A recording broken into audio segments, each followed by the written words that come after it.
वक्रतुंड महाकाय सूर्यकोटी समप्रभ निर्विघ्नं कुर्मे देव सर्व कार्येषु सर्वदा.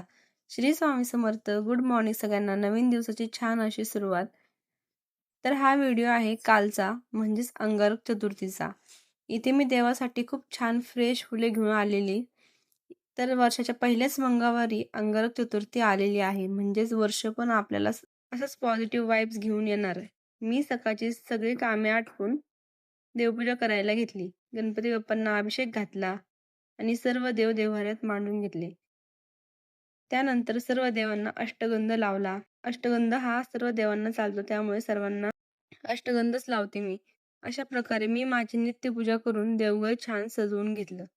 अंगारकी असल्याने देवांना दही खिचडीचा नैवेद्य दाखवला. आशा करते की ही अंगारकी सर्व रखडलेल्या कामांना गती देवो, यशाची सर्व मार्गे खुले करो. देवपूजा केल्यावर थोडं दही ग्रहण करून मी माझ्या पुढच्या कामाला लागले. आमच्याकडे मंगळवारी केडगाव देवी रोडला मोठा आठवडे बाजार भरतो. तर आम्ही भाजी घेण्यासाठी बाजारात गेलेलो. जे आपले सबस्क्रायबर या केडगाव परिसरात राहत असतील त्यांना तर चांगलंच माहिती असेल, इथे खूप चांगला आणि ताजा भाजीपाला भेटतो. आणि विशेष म्हणजे शेतकरी स्वतः मारानातला फ्रेश भाजीपाला विकायला घेऊन बसलेले असतात. इथे आमचे साहेब त्यांच्या आवडत्या रानमेव्याचा आनंद घेत होते. रानमेवा जास्तच आवडलेला दिसतोय साहेबांना. सगळीकडे मस्त हिरवागार फ्रेश भाजीपाला दिसत होता. पालेभाज्या, फळभाज्या असं बरंच काही काही होतं बाजारात.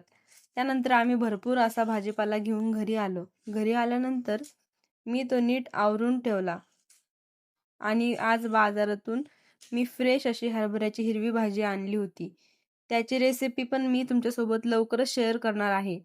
त्यानंतर मी स्वयंपाकाला लागले. तर हे आमचं बाळ मला मदत करायला आधीच सज्ज झालेलं होतं. पप्पांसाठी केलेली पोळी लाटताना दादूला जाम मज्जा येत होती.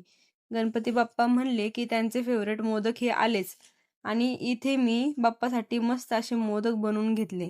आणि आज एवढं पॉझिटिव्ह वाटत होतं कारण माझ्या दिव्यामध्ये चंद्रकोर तयार झाली होती, त्यामुळे मी अजूनच खुश होते. चंद्रोदय झाल्यावर मी देवाची आरती करून घेतली. त्यांना नैवेद्य दाखवला. मी बनवलेला अंगारक स्पेशल थाळीचा शॉर्ट व्हिडिओ मी कालच तुमच्यासोबत शेअर केलेला आहे. त्यानंतर आम्ही उपवास सोडायला बसलो. मी आज बाप्पांसाठी ड्रायफ्रूट मोदक बनवले होते. इथे दादू सांगत होता, मम्मा मोदक खूप छान झाले.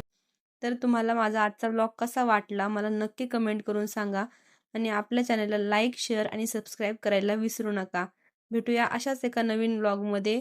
तोपर्यंत बाय.